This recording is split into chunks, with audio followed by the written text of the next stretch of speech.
El susurro del vacío. Cuando la humanidad construyó la primera estación de observación junto al agujero negro Grot 7, los científicos esperaban responder preguntas sobre el universo. Pero jamás imaginaron que despertarían a algo. La doctora Alyssa Walton fue la primera en oírlo. Una voz suave, incomprensible, que resonaba en su mente, hecha de palabras que ningún idioma podía contener. Sus compañeros la encontraron escribiendo símbolos en las paredes, con ojos vacíos, mirando el horizonte interestelar. A partir de esa noche, pesadillas idénticas invadieron las mentes de todos en la estación. Vieron tentáculos colosales moviéndose entre galaxias, arrastrando planetas hacia la oscuridad. Cuando la estación perdió contacto con la Tierra, solo enviaron una transmisión: somos alimento para el vacío. Viene por todos. El bosque donde el tiempo se rompe. Adrián y su hermana Clara llegaron al bosque antiguo de pinos negros buscando paz tras un año difícil. Pero el aire allí era demasiado espeso, el silencio demasiado absoluto. Al caer la noche, notaron que las sombras bailaban al revés de la luz. Caminando de regreso, vieron a lo lejos su campamento, pero ellos mismos estaban ahí dentro, inmóviles, mirando el fuego. Cada vez que intentaban acercarse, el escenario cambiaba, la luna giraba en el cielo, los árboles parecían girar con su propia lógica imposible. Hasta que, exhaustos, se enfrentaron a sus propios dobles. Ambas parejas intentaron gritar, pero solo emergió un murmullo extraño, como si el bosque devorara el sonido. Solo una pareja quedó cuando amaneció, y nadie puede decir si eran los originales, o solo sombras de los verdaderos. El pasajero oculto. Javier manejaba por la carretera solitaria en la madrugada, cruzando la llanura interminable. Fue entonces cuando vio una figura al borde del asfalto, vestida con ropas harapientas, pálida y estática. Dudó, pero disminuyó la velocidad. La figura levantó la mano, señalándole. Cuando pasó de largo, el ambiente en su auto se volvió gélido. La radio estática murmuraba: no debiste ignorarlo. Veía su rostro cada vez que miraba el retrovisor, más cerca, más definido, con una sonrisa retorcida. Intentó acelerar, pero el camino parecía no terminar nunca. Cuando finalmente llegó a una gasolinera, el frentista lo miró con el pánico dibujado en la cara y le dijo: lo sigues trayendo contigo. No deberías haberlo visto. Manchas en la pared. En su nuevo departamento, Lucía notó manchas oscuras creciendo lentamente en la pared del dormitorio. Al principio pensó que era humedad, pero las manchas parecían moverse cada mañana, formando figuras que parecían personas distorsionadas mirándola dormir. Una noche, al tocar la mancha, sintió un frío abrumador que la arrastró a través del muro, hacia una ciudad oscura y desierta, donde todas las sombras tenían ojos. Solo despertó gritando. Pero las manchas ya cubren toda la habitación, y cada vez que cierra los ojos siente manos al otro lado de la pared, esperando. Las escaleras que no existían. Durante una noche de insomnio, Samuel salió de su apartamento a caminar en el edificio, pero en el segundo piso se topó con una puerta donde antes nunca la había notado. La puerta era vieja, pintada de amarillo y temblaba ligeramente. Al cruzarla, el mundo era solo pasillos interminables, luces zumbando y un olor rancio. Al avanzar, las paredes parecían moverse, las voces de personas conocidas susurraban nombres y frases incoherentes. Samuel corría, pero siempre encontraba más escaleras descendentes, cada vez con más humedad y frío. Finalmente, sintió una presencia monumental, algo que acechaba detrás de cada ángulo. Samuel supo que el mayor horror era no poder recordar su propio rostro ni su nombre. Aquellos que entran, casi nunca salen, y si lo hacen, no son los mismos. El sol artificial. En el año 2086, después de la extinción del sol real, la humanidad sobrevivía bajo un domo de luz artificial. Sara era una de las encargadas de mantener la maquinaria del Sol 2.0, el único astro que daba luz a la última ciudad habitable. Un día, un fallo catastrófico dejó la ciudad en oscuridad. Desde la negrura, figuras enormes se acercaban a las paredes del domo, imposibles de describir, hechas de un material que absorbía toda la poca luz restante. Los supervivientes decían que estos entes habitaban el corazón del verdadero sol y ahora venían a reclamar lo que se les robó. Sara contempló la llegada, comprendiendo que la luz era solo una mentira y que afuera, la verdadera oscuridad espera paciente a recuperar todo. La lengua de los bosques olvidados.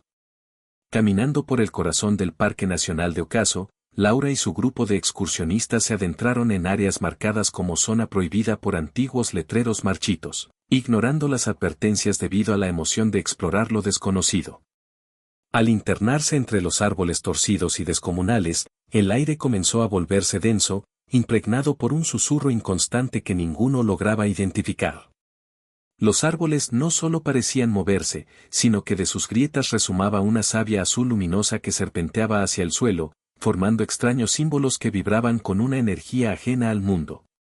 Al caer la noche, Laura despertó abruptamente, descubriendo que sus amigos no estaban, y los susurros ahora pronunciaban su nombre, mezclando voces de seres antiguos con timbres familiares e imposibles. Los troncos se abrían como bocas, mostrando lenguas de raíces que intentaban absorberla hacia adentro. En el último instante, distinguió un destello de la silueta de sus amigos atrapados dentro de los árboles, sus rostros convertidos en corteza, ojos suplicantes extendiéndose a través de anillos centenarios, condenados a ser parte del bosque por siempre. Laura corrió sin mirar atrás, pero pronto comprendió que el bosque nunca termina, cada sendero, cada árbol, era un fragmento de su mente desgarrándose, repitiendo la misma noche y los mismos susurros por toda la eternidad. El relámpago sobre 100 carreteras. En la frontera entre dos ciudades viejas, existe una red olvidada de carreteras, abierta un solo día al año bajo la tormenta perfecta. Juan, obsesionado con sus sueños recurrentes de asfalto interminable y señales dobladas, decide conducir esa noche creyendo que encontrará respuestas sobre su hermano desaparecido años atrás. Bajo la lluvia ácida y el fulgor de relámpagos que pintaban el cielo de púrpura, la carretera se multiplicó, ramificándose en decenas de direcciones imposibles, cada bifurcación llena de espejismos de gasolineras vacías, autos abandonados y marcos de puertas solitarios en el arcén. Todos los caminos parecían curvarse hacia el mismo centro, donde los relámpagos nunca tocaban suelo. Juan, perdido y desesperado, fue guiado por la radio de su auto, que transmitía la voz de su hermano, susurrando rutas imposibles en un idioma invertido. En el cruce final, Juan vio cientos de coches detenidos en filas eternas, sus ocupantes petrificados en un grito mudo mirando hacia el cielo, donde unas de relámpagos fucsia bajaba y se ramificaba adentro de sus cuerpos, fusionando carne y metal. Comprendió entonces que nadie salía de esas rutas, el relámpago era un dios sin rostro que devoraba recuerdos, y su hermano era ahora un eco eterno, atrapado en la electricidad que recorre 100 carreteras. El eco inverso de la ciudad de las esquinas. En una metrópolis donde las esquinas se duplicaban y las calles parecían plegarse sobre sí mismas, Tomás se convirtió en un recolector de los ecos urbanos, ruidos y voces que nadie más escuchaba y que recogía en su grabadora por encargo de un extraño colectivo anónimo.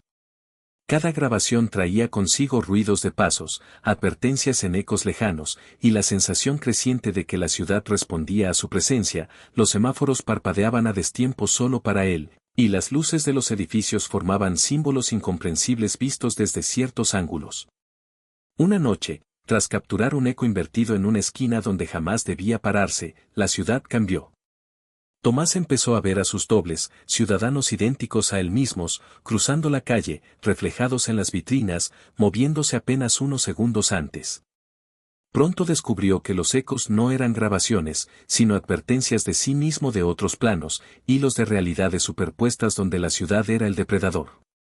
Los dobles lo cazaban entre calles cada vez más laberínticas, y sus voces, en un idioma cargado de electricidad y gemidos metálicos, dominaban el ambiente. Tomás comprendió que solo podía escapar replicando todas sus acciones en reversa, pero con cada intento, las esquinas se multiplicaban y las salidas desaparecían, afianzando la certeza de que solo sería otro eco más en la ciudad de las esquinas infinitas. La aurora que no devuelve el amanecer. Durante una misión al Polo Norte Magnético, la expedición de científicos liderada por Natalia se topó con un fenómeno inexplicable, una aurora resplandeciente que nunca desaparecía, aun cuando el sol debía haber salido hacía días. El cielo estaba atravesado por olas de luces carmín, verde ácido y azul incandescente, que caían hasta tocar la nieve y hacían que la tundra pareciera un mar de espejos flotantes, donde su reflejo iba y venía sin control. Una noche, Natalia siguió a uno de estos reflejos, descubriendo que era imposible dejar de mirarlos, cada uno mostraba versiones alternativas de sí misma, algunas muertas, otras gritándole advertencias, otras arrastrándose hacia la superficie desde túneles oscuros. Sus compañeros de expedición fueron desapareciendo uno por uno, tragados por la aurora, dejando detrás solo el eco de sus pasos en el hielo. Al enfrentarse al centro del fenómeno, Natalia vio una criatura suspendida en el color, una entidad con forma de mariposa y tentáculos, alas de millones de ojos, que tejía realidades alternativas con cada destello. Su voz era música invertida y triste, prometiéndole mundos falsos a cambio de la memoria de su hogar. Natalia aceptó el trato con esperanza, solo para descubrir que cada mañana era la misma noche, y que el amanecer era solo una ilusión, repetida por siempre en el corazón de la aurora viviente. El reflejo bajo las piedras del río. Mateo solía vadear el río que marcaba la frontera de su pueblo cada verano, jugando entre las piedras resbalosas y el agua turbia. Una tarde, al inclinarse para mirar su reflejo, notó que el agua no solo duplicaba su imagen, sino que la extendía, deformando su rostro para formar nuevas caras detrás de la suya, todas susurrando en idiomas desconocidos. Dejó caer una piedra al agua, y las caras se agitaron, mostrándole escenas de guerras ya olvidadas, ciudades hundidas y criaturas colosales durmiendo bajo la corriente. Mateo intentó irse, pero descubrió que sus pies estaban anclados al lecho por raíces finas como hilos, y que los rostros en el reflejo ahora eran de sus seres queridos, pidiéndole ayuda desde el otro lado. Cada vez que gritaba, sentía el frío de 1.000.000 de años recorriéndole la espina.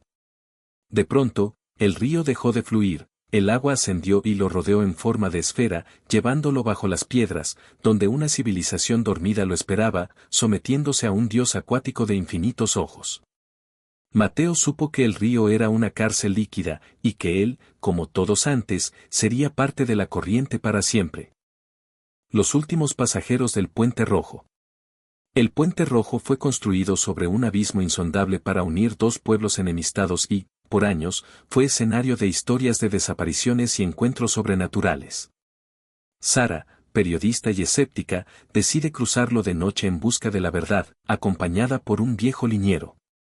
A mitad del puente, una niebla carmesí ascendió desde las profundidades, cubriendo ambos extremos. Faroles antiguos se encendieron, iluminando figuras de rostros quemados, algunos parecidos a sus familiares y otros completamente extraños.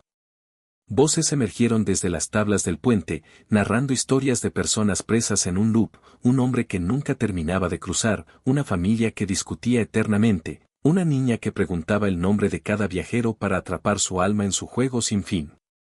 A medida que Sara avanzaba, notó que cada paso deshacía el puente detrás de ella, y el abismo rugía como si algo colosal se moviera en lo profundo. Al llegar al final, descubrió que había regresado al mismo punto de inicio, que el puente era en realidad un anillo suspendido sobre la nada. El liniero desapareció, solo quedó su farol girando en el aire, y las historias de los pasajeros eternos repitiéndose al compás de la niebla y el rugido, invitando a nuevos viajeros que jamás recordarían quiénes eran antes de pisar el Puente Rojo.